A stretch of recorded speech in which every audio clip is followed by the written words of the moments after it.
Hello, football fans. Hello, spring football fans. Hello, USFL fans. How you doing? We are now less than 1 week away from the player draft. Today is the 16th, Wednesday, and the first day of the player draft is, I think, exactly a week, the 22nd, 23rd, I believe. So things are moving along in the USFL, unlike the XFL. Anyway, forget them. Well, we got some details to explain here about how the players are going to get paid, and we got some breaking news today also. On top of everything else.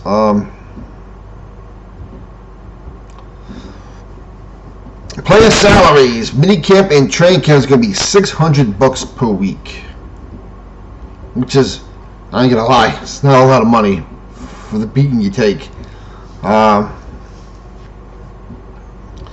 don't know. Let's see, $600 per week. I mean, you can make that almost about $15 an hour.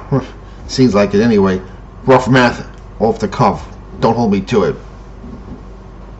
Now, the regular season inactive rosters, there is a significant pay increase, $4,500 per week,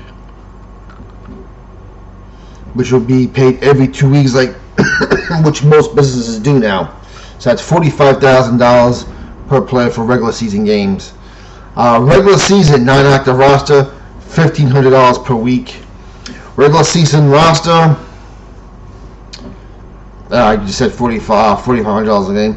Win bonus, $850 to every player on the active or practice squad on game day. So they're taking a play here out of the XFL's playbook, how they're doing things, and why not? The XFL 2.0 was doing good. So while the XFL is sleeping, the USFL is taking their playbook, and well, let's see how they do with it. Championship game bonus, $10,000 at each player on the active roster of the winning team. But if you're on the practice roster or injured reserve, suspended, you do not win a bonus. So, that's one game you don't want to miss. Maximum possible salary is about just almost $76,000 for the entire season. Counting camp weeks, and if you go undefeated to the championship game. So, I would count on it being more like $60,000 for the average player. It seems like, rough guess offhand. Contracts begin when signed and under three specific provisions: if a player is not selected in the draft, when a player is cut, or on December 31st of 2022. So New Year's Eve of 2023, New Year, and probably, hopefully, a higher pay scale for 2023 if things go good. And they do have a group health insurance plan that will cover all players. So there it is. So your player contracts and your pay scale for the United States Football League coming in April. Now we got some news today. I don't know how to react to this, but because of a scheduling conflict in Alabama, the United States Football League, which will hold its entire regular season in Birmingham, has a scheduling conflict. And because of it, they're not going to be able to host the semifinal games or the championship game. Instead, it's going to be played up in Canton, Ohio, at Tom Benson Hall of Fame Stadium, which is located next to the Football Hall of Fame. Now, if you watch the first NFL preseason game of the year, the Hall of Fame game, this is where that game is held. And it is a beautiful stadium. For a 20,000 seat stadium, it is a beautiful stadium. Pretty modernized now. But there you go. Now, the playoffs are going to be on June 25th. And the big game is July 3rd, day before the 4th of July. Not sure how many people are going to be watching that game while they're away on vacation.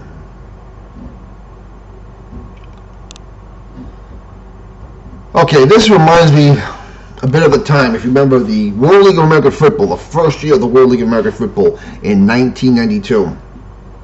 The London Monarchs finished the year 9-1 with the best record, and they wanted to win a championship game. But because of a scheduling conflict, their home playoff semi-final game, which was supposed to be at Wembley Stadium in London, also had a conflict of schedule.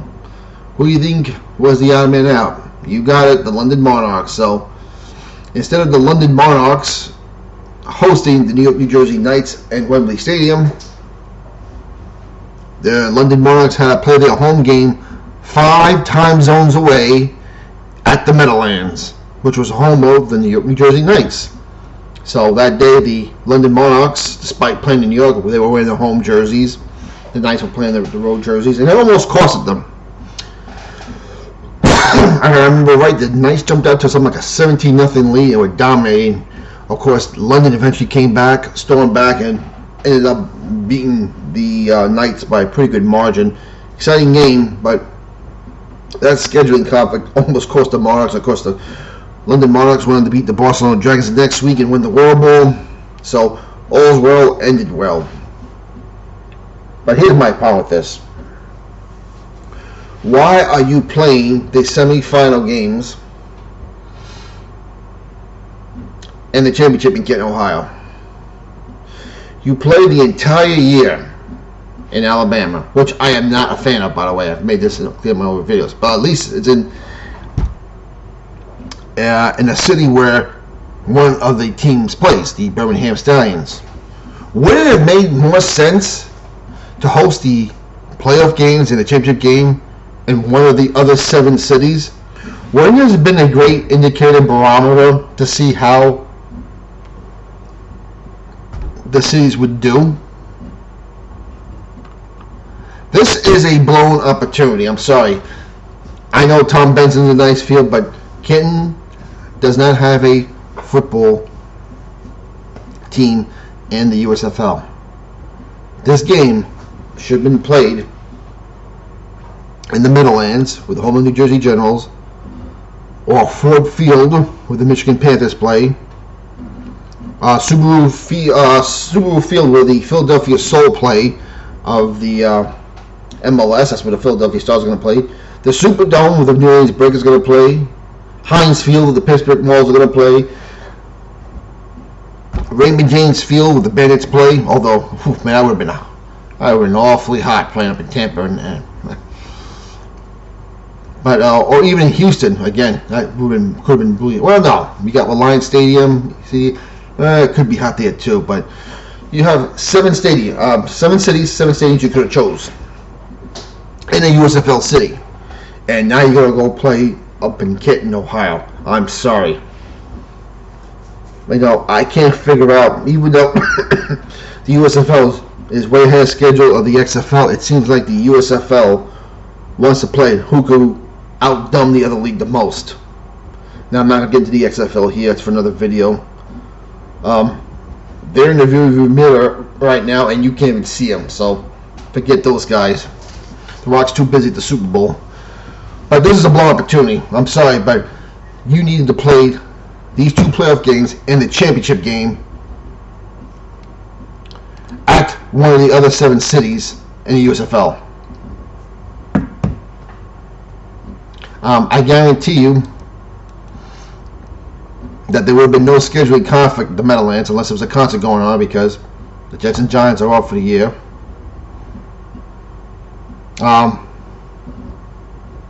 Pittsburgh,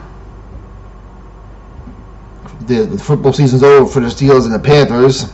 Same thing with the Buccaneers at Raymond James. You do have the MLS in Philadelphia, so that might have been a problem. Same thing in Houston. But you could have played it also in New Orleans. So I would say New Orleans, Michigan, Pittsburgh, or the Meadowlands. You could have had a shot at playing these games there. blown opportunity. I don't get it. What's your opinion?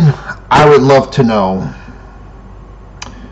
Anyway, let's see. Today is the 16th. We are exactly 60 days away from kickoff of the New Jersey Generals and Birmingham Stallions on that big simulcast game. So I'm looking forward to it. Go Generals. That'll be my team for the USFL. And hopefully next year, if that other league decides to wake up from its slumber, I could root for the Guardians again also. So, well, USFL fans, at least the USFL is giving us news. It may not be the news we like, but at least they know what's going on. They're letting us know what's going on. And they actually have a public relations department. So, let me know what you think about playing the games in Canton. I am not a fan. I'm not a fan at all. This is a blown opportunity, if you ask me. And what do you think about the player schedule? I think it's about right for a first-year league. That's just my opinion. So, all right, football fans. Talk to you later. God bless you all. Go New Jersey Generals.